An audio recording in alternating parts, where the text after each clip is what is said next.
시청자 여러분 안녕하십니까? 김신철 변호사입니다.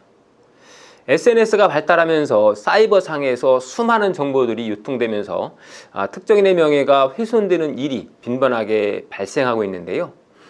그래서 오늘은 이 표현의 자유의 한계점에 있는 명예훼손죄에 관해서 알아보겠습니다. 형법은 제307조 1항에서 공연히 사실을 적시해서 사람의 명예를 훼손한 자는 2년 이하의 징역이나 500만 원 이하의 벌금에 처한다라고 하고 있고요. 여기에 적시된 사실이 허위거나 또 정보통신망을 이용해서 사이버상에서 적시하면 가중처벌을 하고 있습니다. 이러한 명예훼손죄가 성립하려면 공연히 사실을 적시해야 하고요. 또 그것이 공공의 이익을 위한 것이 아니어야 합니다. 자, 이 세 가지 요건 중에서 먼저 공연히라고 하는 이 요건부터 보면요. 이 공연성은 불특정 또는 다수인이 인식할 수 있는 상태를 의미하는데요. 대법원에서는 이 공연성 의미를 더 확장시켜서 특정한 사람에게 말하더라도 그 말을 들은 그 한 사람이 외부에 전파할 가능성이 있을 때는 공연성을 인정하고 있습니다. 그래서 한 사람에게만 말해도 전파 가능성이 있다라고 보고 공연성을 인정해서 처벌하고 있는데요. 우리 사무실에서 있었던 사건인데요. 한 고등학생이 다른 친구들이 듣지 못하도록 친구 한 명을 과학실로 몰래 불러내서 A와 B가 성관계했다라고 말한 사례가 있었는데요. 이 사례에서 법원이 공연성을 인정해서 처벌했습니다. 자, 다만 판례에 의하더라도 예외적으로 피해자와 밀접한 관계에 있는 한 사람에게만 말하는 경우처럼 전파할 가능성이 없는 경우, 그런 경우는 처벌받지 않는데요. 예컨대 금방 제가 말씀드린 사례에서 A와 B가 성관계했다라는 말을 다른 사람이 아닌 A의 부모에게만 말했다면 A 부모가 자식의 그런 행동을 떠벌리고 다니지는 않겠죠. 그래서 이런 경우는 전파 가능성이 없기 때문에 이런 경우는 처벌하지 않는다는 겁니다.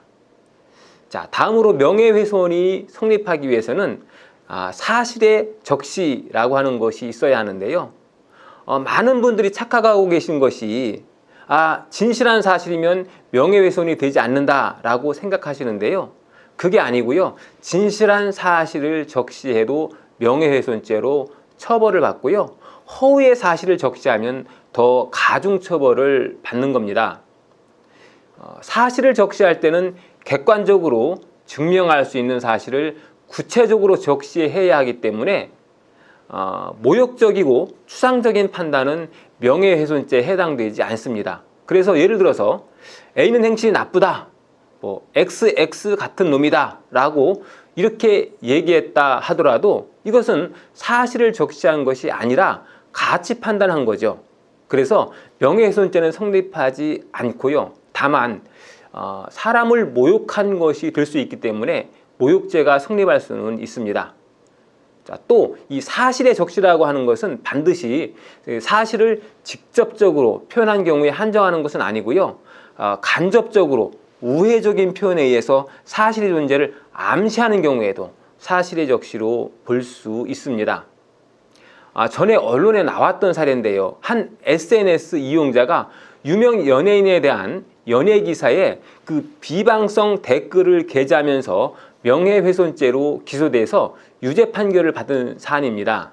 이 사실은 이 피해 연예인이 모 재벌과의 사이에 아이를 낳거나 아이를 낳아준 대가로 수십억 원을 받은 사실이 없음에도 불구하고 피고인은 인터넷 다음 포털 사이트에 올라온 이 피해자 연예인에 대한 기사란 밑에 댓글로 지구지순의 뜻이 뭔지 아니? 모 재벌님하고의 관계는 끝나니? 라는 내용의 댓글을 게재했는데요.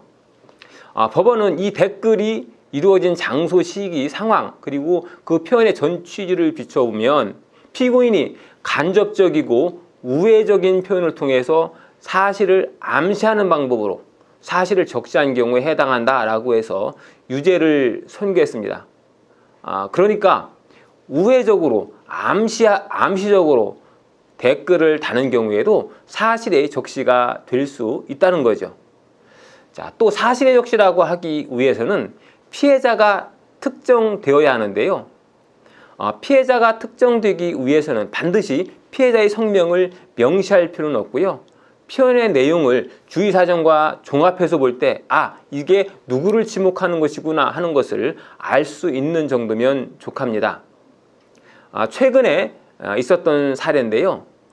A씨는 과거에 교제했던 F에 관해서 F의 이름을 명시하지 않고 작가이자 예술대학 교수 H라고 익명으로 지칭하면서 술에 취한 상태로 거부하지 못하고 관계가 이루어졌다. 불쾌했다. 여자들을 만나 집으로 데려와 나체로 사진을 촬영했다라는 글을 SNS에 올렸다가 명예훼손죄로 기소되었는데요. 이 사건에서 법원은 이 작성자와 그 내용 등을 종합해 보면은 이 SNS에 언급된 H 교수가 바로 FC라는 사실을 충분히 알 수 있다라고 하면서 유죄를 선고했습니다. H 교수라고 알파벳 이니셜을 사용했어도 전후 사정상 누군지 알 수 있으면 피해자가 특정되었다라고 봐야 하겠죠.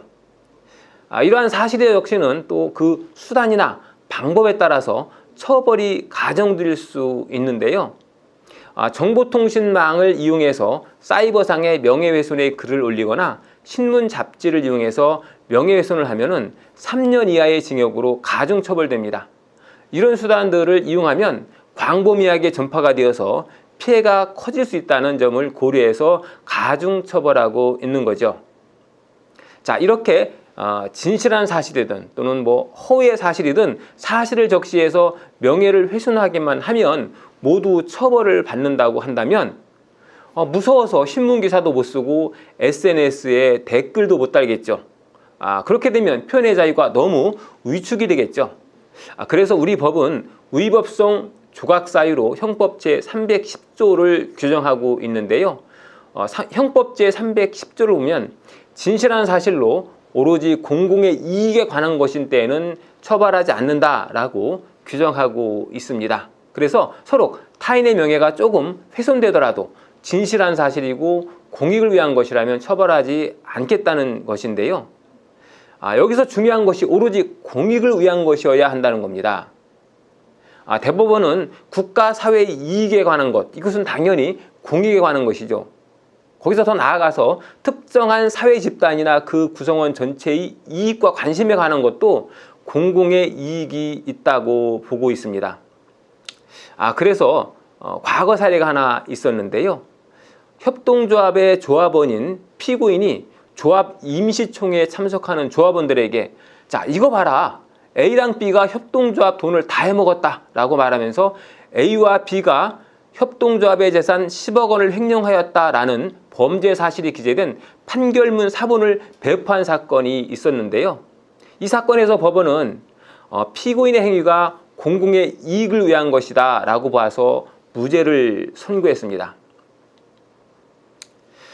명예훼손죄는 진실한 사실을 적시해도 처벌하는 것으로 규정하고 있기 때문에 표현의 자유를 심하게 위축시켜 폐지해야 한다 하는 여론도 있지만 어쨌든 아직까지는 시퍼렇게 살아있는 형벌조항입니다. 명예훼손이 중대한 범죄는 아니지만 벌금형이라도 선고받게 된다면 평생 전과가 따라다니고요. 또 상대방에게 민사상 손해배상 청구도 당하게 됩니다. 그렇기 때문에 특히 SNS를 이용할 때는 더욱더 조심해야 하겠습니다. 오늘은 명예훼손죄에 관해서 알아봤습니다. 김신철 변호사였습니다. 감사합니다.